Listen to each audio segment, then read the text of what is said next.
A good leader, if you have the vision and you have a goal in mind that you're leading people to, you will motivate yourself by realigning yourself with that vision and with that mission.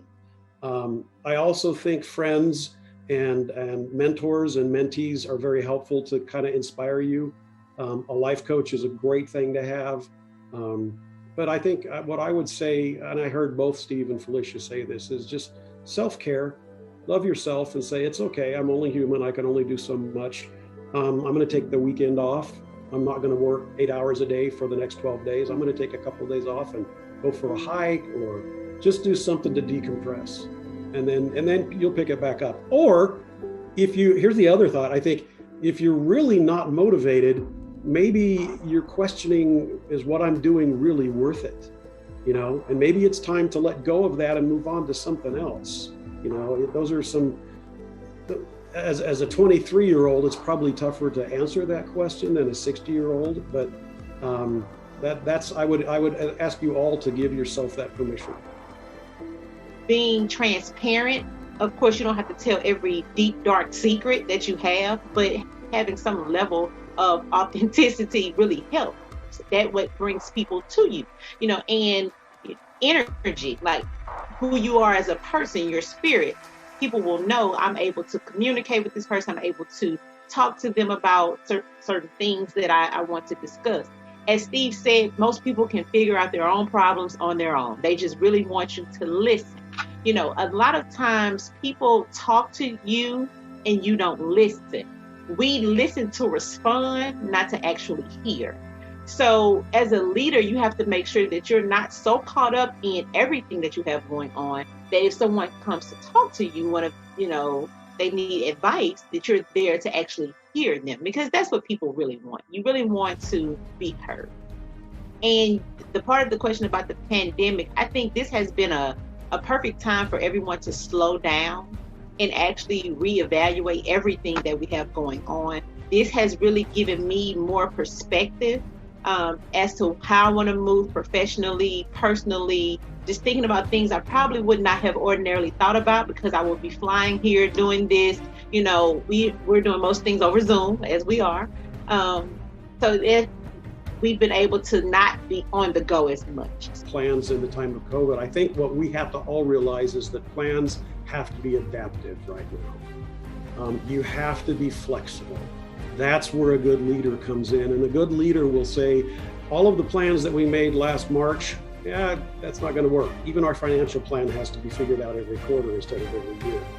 But I think if you stay true to the vision, what is the purpose? What is the mission?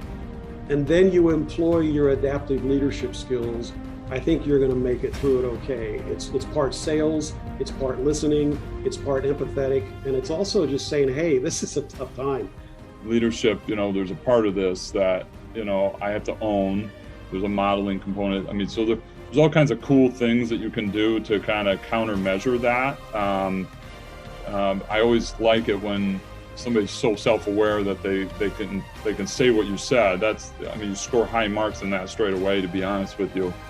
And you never want to attack a liability so much that you think you need to make it go away, right? Because liabilities don't stand on their own. They're typically just over-indexed strengths. And so it's about balancing, not working so hard to say, I want to put my ego in a closet. That won't serve you well in business either. So it's about getting comfortable, just understanding it's something that's just being overused at a time. I agree with everything that Steve said, like having people hold you accountable for your actions outside of your organization is something that is priceless. We all have friends or mentors, people that we can be 100% honest with. And sometimes within those conversations, they can say to you, hey, well, did you really actually say that? Or, hey, did you really actually think that? And they can maybe bring it full circle for you in a way that someone who works with you or works under you may not be able to be as honest and upfront. So, keeping your ego in check is something that you must do. But as Steve very well pointed out, the world will assist you in that if you cannot keep it in check. We all know of leaders that, we can just Google how it all just fell down around them. They were very successful. They achieved lots of things. However, having such an inflated ego caused them to lose everything, because you must be able to keep these things in check. You cannot just run around reckless.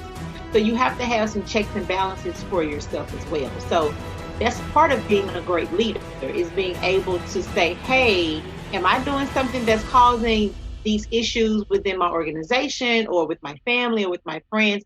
Sometimes a self-evaluation can help you just stay focused and having other people around as well. So intention and influence, I think, are two different things. So I would associate leadership with influence very closely. All right. And then what you do with that is intention. Right.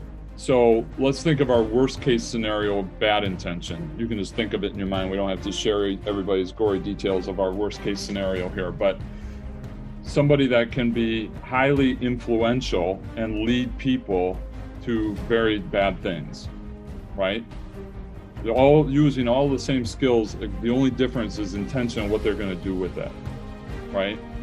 People that lead cults, for instance, they're very strong leaders, very influential, very poor intentions, right? So that formula becomes kind of the roadmap, all right? So, leadership is about influence, and then you're checking yourself with what the intention is that you want to do with that capability.